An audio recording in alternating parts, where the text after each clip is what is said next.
Hello friends, நான் உங்கள் லக்ஷ்மி பேசுகிறேன். இப்போ நம்ம ஒரு ப்ளவுஸ் ஒன்று தைச்சிட்ருக்கோம். அது அளவு மெஷர்மெண்ட்டை பார்த்து எழுதிக்கலாம். ஓகேங்களா? First back height. ஓகேங்களா? பாருங்கள், இந்த ஷோல்டர் ஜாயிண்ட் இருக்குது பாருங்கள். இந்த ஷோல்டர் ஜாயின்லேருந்து பேக் ஹைட் 13 தான் வருது. ஓகேங்களா? நான் 13.5 வச்சுருக்கேன். Back height 13.5.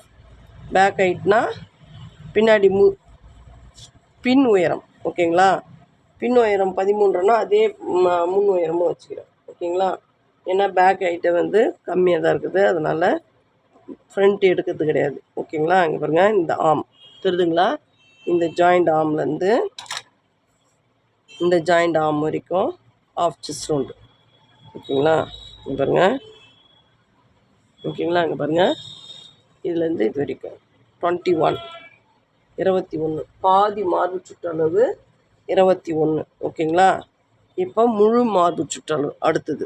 சரிங்களா? இது மொத்தம் 10 மெஷர்மெண்ட் வரும். அந்த 10 மெஷர்மெண்ட்டு அளந்து எழுதிக்கணுன்னா நம்ம எத்தனை ப்ளவுஸ் வேணாலும் தைக்கலாம். ஓகேங்களா? இங்கே பாருங்கள், உள் பக்கமாக அளவு எடுக்கிறேன். இங்கே பாருங்கள், குக்கிலேருந்து ஆம் வரைக்கும் டைட்டாக எடுங்க. ஓகேங்களா? இதிலேருந்து நெக்ஸ்ட் ஆம்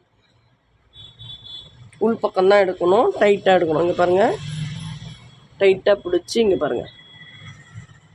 ஓகேவா? இங்கே பாருங்கள், இந்த ஜாயிண்ட் ஆம் ஜாயிண்ட் வரைக்கும் எடுத்துகிட்டு மறுபடியும் ஐபீஸ். ஓகேங்களா? இது டைட்டாக எடுக்கணும். 42. ஓகேங்களா? இப்போது முழு மார்பு சுற்றளவு 42. சரிங்களா? இப்போ ஹிப் ரவுண்டு. இங்கே பாருங்கள், கீழே பக்கம் இப்படியே எடுங்க. ஓகேங்களா? இப்படிலாம் வச்சு எடுக்காதீங்க. சரியா? இப்படியும் எடுக்கக்கூடாது. அப்புறம் வேறு எப்படியோ ஒன்று எடுப்பாங்களே, அப்படிலாம் எடுக்கக்கூடாது. இப்படியும் எடுக்கக்கூடாது. இப்படியும் எடுக்காதீங்க. சரிங்களா?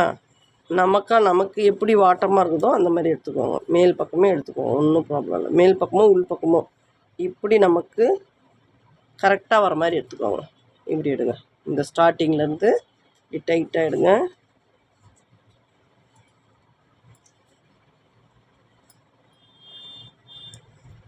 பாருங்க, இப்படி டைட்டாக எடுங்க. ஓகேங்களா? நெக்ஸ்ட்டு டைட்டாக எடுங்க.